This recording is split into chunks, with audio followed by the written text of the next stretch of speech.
What do you think anime is most famous for? The stylistic and expressive animation, the calmness of slice of life, the questionable fan service? Anime is famous for a number of reasons outside Japan that have drawn fans from all across the world. But one that I always return to is bullet time.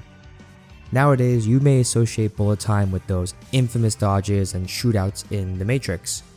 But what took The Matrix over 100 cameras encircling the actors to create, an animator can do with one hand. See, in anime, you can draw the camera's perspective from anywhere.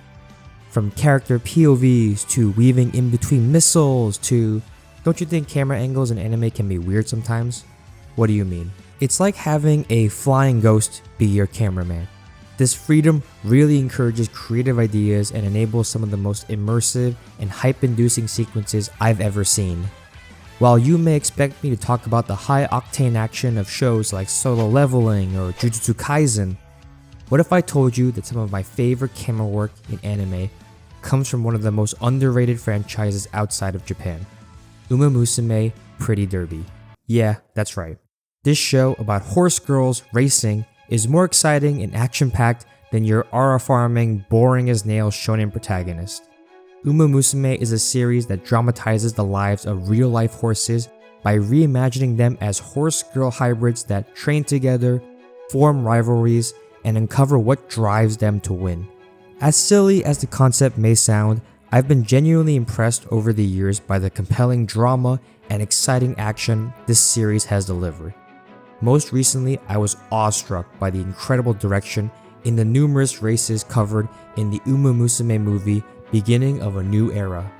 Thoughtful staging, slow motion, POV shots, meticulous sound design, and more. This movie was a brilliant showcase on how to inject tension, emotion, and narrative into the straightforward act of running. But it wasn't always this great. Season 1 didn't look nearly this good. So to better understand what makes the new movie so thrilling to watch, let's take a look at how each entry in the Uma Musume anime series gradually leveled up their animation and cinematography on the way to the top. Each season of Uma Musume centers on a pair or trio of characters, with some side characters also possessing their own mini arcs within the season. The first season of Uma Musume was released in 2018, featuring protagonist Special Week and Silent Suzuka. But for now, we'll focus on the climactic race from each season, starting with Special Week at the 1999 Japan Cup. The animation here is nothing to write home about. There's a good mix of close-ups, wide shots, and panning shots. We see them think, we know where they are on the track, we know that they're moving. The cameraman is doing his job, but once you think about it, one thing becomes clear. Watching this race, it really feels like we switch from one camera position to the next without any real movement of the camera itself. There's a few pans and a singular whip pan, but even those feel fairly mundane. Without more camera movement, the action reads dryly and sluggish. There's no sense of gravity or speed, just a sequence of shots stitched together with jump cuts. You wouldn't really notice they were moving at all without these speed lines and camera shake. The cinematography is most interesting during the dramatic climax of the race. This isn't the moment when Special Week wins the race, but rather the moment of emotional inflection that gives her the energy and the audience the hype to push through to the end. This is the shot where the color and sound fade away, leaving only Special Week and her labored breathing. It not only brings us into Special Week's headspace, but also emphasizes how she's gradually losing steam. It's only when her rival, Suzuka, calls out to her that the color rushes back in and we finally see her eyes again, indicating her revitalization, and then she clutches the win. Again, this is about as straightforward and plain as you can be with your animation and directing in terms of showing how a race unfolds. With that as our baseline, let's move to Season 2, which focuses on Tokai Teo and Meijiro McQueen. Season 2 has received significantly more praise for its stronger cast, and I think that comes into effect in this final race, the 1993 Arima Kinen, featuring many named characters. As a result, there are so many more cuts of other racers and spectators discussing the state of the race and reinforcing their motivations from earlier in the season. This race is almost double the length of the final race in Season 1, though that is again bloated by a lot of these crowd reactions. You could take that as either a positive or a negative, but I believe this decision imbues this race with even greater stakes and heightens the emotional result. There's more writing on this than just Teo's personal feelings. We get our first real use of 3D camera movement with the tracking shot of Biwa Hayahide running past the camera. We see a similar shot when Teo passes Biwa for the eventual win.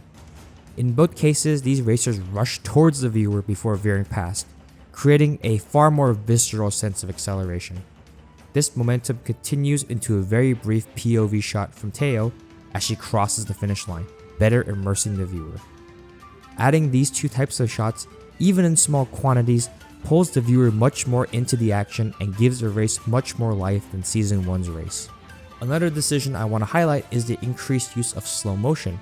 Season 1 has just one slow motion shot, when Special Week kicks off the ground and begins overtaking others.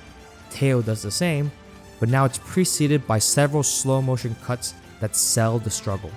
Teo is actually recovering from what should have been a career-ending injury, and employing slow motion here to linger on her fadage highlights the strength of her resolve. It slows the momentum of the action, but in exchange it injects introspection and emotion that catapults the intensity of the next sequence. Lastly, we get a mirror of Season 1's dramatic climax. Here it is McQueen who joins the crowd late. As she approaches, the bright lights of the sun dim to reveal her POV from within the crowd as we approach the final stretch.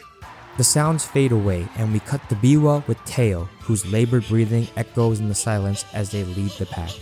Instead of a burst of saturation, brightness of these two horse girls gradually increases, the intense backlighting fading away, as if to unveil something. McQueen's surprise at Teo's position transitions into everyone else's surprise. I really like how this editing contrasts with Season 1. For Special Week, it felt like she was hitting a low point before being brought back to life with Suzuka's callout. Here, it's like we're revealing a surprise to McQueen and the spectators. The underdog, Tokai Teo, is right behind the race favorite. The techniques are very similar from both seasons, but you can see how distinct they are and what feelings they convey. Okay, now for Season 3, which came out in 2023. This season focuses on Kita-san Black and Satono Diamond, but the final race, 2017 Arima Kinen, is all about Kita-san. This final race impresses right out the gate with distinct establishing shots. We open with the POV of Kita-san in the starting gate, switch to a low angle shot where the camera is placed at ground level, and then cut to a top-down aerial view. Not only is there greater shot variety in this race, but the distant framing captures all the competitors at once to introduce the full field. Throughout the race, we'll see a much larger variety of 3D camera movements and POV shots that put the camera in the middle of the action and further immerses the viewer. As the commentators introduce all the racers, Season 3 spices it up even further. In previous seasons, you usually had either a relatively static camera occasionally panning slowly, or one shot of the racers running by. Here, the camera gets a little closer to the action. We start with a wide shot of Kita-san before rapidly zooming in. Then, the camera whip pans from one racer to the next, giving each of them a close-up while hiding the cut within the motion blur. After the last racer, Sound of Earth, is introduced, the camera stays put as Sound of Earth runs past, leaving the camera behind. These whip pans create a sense of continuity that imitates a oneer, a single continuous shot. And as a result, it feels much more like you are the one looking from one racer to the other. You might notice that narratively, all these races follow a familiar pattern. Our protagonist starts off among the pack, then breaks away to the front positions. There is the dramatic climax, and then they win the race. What impresses me is how much each entry in the Uma Musume franchise can change up the story beats within these structures. In the dramatic climax of Season 3, the writers make the bold decision to toss the secondary lead, Satono Diamond, into the dumpster. It's not about you. As Kita-san approaches the finish line, all of her sounds fade away, leaving only the cheers of the crowd. It's an apt fit for her character arc. In this season, Kita-san's motivation has stemmed from her fans. In this climactic race, it is the audience who gets the focus, and it is the audience that gives Kita-san the energy to win. To further elevate this moment of invigoration, a yellow-green tone is washed over the audience. Honestly, this color choice confuses me. You can certainly use yellow to create a sense of vibrancy or joy, but This slight amount of green really gives it a sickly tone. I'm sure there was some thought behind this color choice over, say, a pink or white, but to me it comes across as a miss, especially in contrast to the saturation and brightness effects used in previous seasons. So there's a nice evolution between 2018 and 2023 for the TV Uma Musume entries. But then we have Road to the Top OVA, which is less burdened by the limitations of normal TV shows. So that means the team has some extra room and freedom to embellish this fantastic climactic race, the 1999 Kikuga show, featuring our trio of leads Cinematography, Admire Vega, and Narita Top Road. What immediately sticks out about this race is the lighting. The TV series kept very consistent but flat high-key lighting, meaning it was bright but uniform throughout the show. There is much more contrast in Road to the Top that is not only eye-catching but also enables more dramatic character expression, like the shadows obscuring Admire Vega to depict her struggles, or the brightness of Tianrapao's face increasing when she notices her competitors beginning to push forward. The way shadows and lighting can be used to express subtleties in the characters' faces to convey meaning without having to say anything opens up a whole new dimension in storytelling without sacrificing any momentum in the race. The 3D camera movements continue to level up in this OVA as well. Aerial shots provide a wide overview of the racers, setting the stage from above. Grounded shots, compared to previous entries, have evolved the shift focus to the legs and feet, conveying the intensity of the running. All these small actions add up and contribute so much dynamism to the entire race that keeps up the energy level of the audience. The camera work itself peaks with this fourth turn into the final stretch of the race. As Narita Top Road rounds the corner, the camera pushes forward through her eyes and into her POV as the turf opens up to the roaring crowd. The shadows give way to the bright light that fades into all of her supporters cheering her on. What a unique camera movement that emphasizes the importance of the audience supporting Narita Top Road. Once we fade from her coach, the camera pulls back out from her eye and we transition to not one, not two, but 3 shots of Narita Top Road's foot stomping into the ground. She finally kicks forward, flinging dirt into the air and leaving the camera in the dust. We've seen this shot of the protagonist taking a crucial step into the home stretch before, but Road to the Top puts so much more oomph and power behind this moment, making the weight of that step resonate more strongly. While Narita Top Road wins the race, it is Admire Vega who has the dramatic climax of the series. As she falls behind the others, the scene is dyed red. The color ups the intensity of the moment and communicates the danger of Admire Vega permanently damaging her foot. While Narita Top Road's final stretch is characterized by brightness and white fade-in transitions, Admire Vega feels darkness encroach upon her visage and the frame as she desperately tries to keep up. After being completely swallowed up by darkness, Admire Vega opens her eyes to a dream landscape. We won't unpack the full meaning of this scene, but Road to the Top starts to transition these dramatic climaxes into metaphorical worlds full of symbolism and underlying meaning in order to more abstractly, yet more viscerally visualize the characters' turning points. While this sequence does interrupt the momentum of the race, it's a wonderful representation of Admire Vega freeing herself from her self-imposed burdens. And that visualization capitalizes on the motifs of lighting built across the previous episodes to deliver a much more satisfying moment of growth than the other 3 races we've examined previously. Road to the Top was the first Uma Musume entry that really opened my eyes to the potential and appeal of the franchise, and it made the movie that came out next a must-watch for me. And man, did that movie not disappoint. Between its fitting sound design, insane animation, and flexible character designs, beginning of a new era was a feast for the senses. And this final race, the 2001 Japan Cup, was masterfully put together using everything we've discussed so far. Season 1 didn't have any 3D camera movements. This camera goes where it pleases. That dramatic climax from Season 2, we use it before the race even starts. That sickly green-yellow lighting from Season 3, here we use it and it makes sense. Agnes Tachyon watches from the sidelines and is literally infected with the urge to run. So much so that she just leaves the stadium to start running. And we even one-up Road to the Top's shift towards low-key lighting using sunlight and shadows to convey mood. like when the shade from the nearby trees darkens the frame to communicate Jungle Pocket's calmness. There's even a dream landscape to visualize Jungle Pocket's self-doubts that utilizes her pendant as a motif for her many negative thoughts. This movie truly feels like the culmination of everything we've learned from the franchise so far.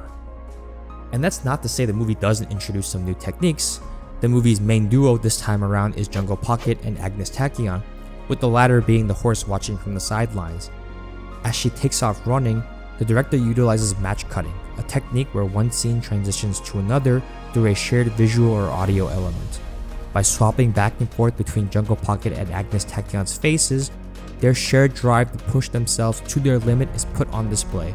Despite not being in the same race, the match cuts unite our main leads briefly, whereas the TV series prior were forced to leave their second leads on the sidelines. The camera movements also become increasingly more complex.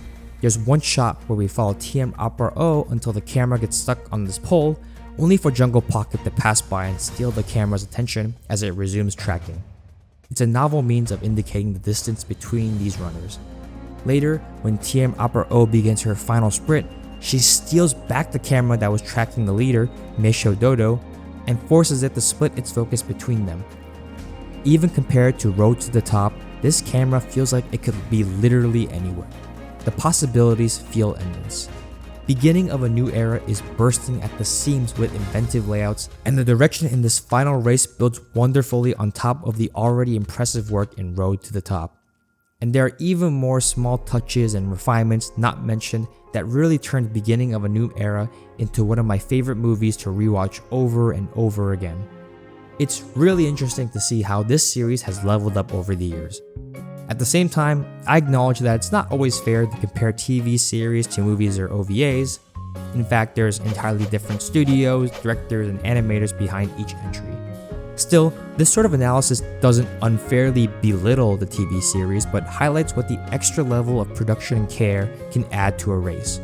And if anything, it has made me even more excited to see what my favorite horse girl, Oguri Cap, will bring to viewers in the currently airing Uma Musume TV series Cinderella Grey. I'm personally stoked to see what the animation and cinematography will bring to the very diverse set of races in this Uma Musume entry. And the best part? You don't even have to start from season 1 to jump into this season, that movie, or any entry really. Each entry is standalone, so please stop what you're doing and go watch some horses run. Hopefully you can look at those races with a more critical eye and give your props and praises to the cameraman.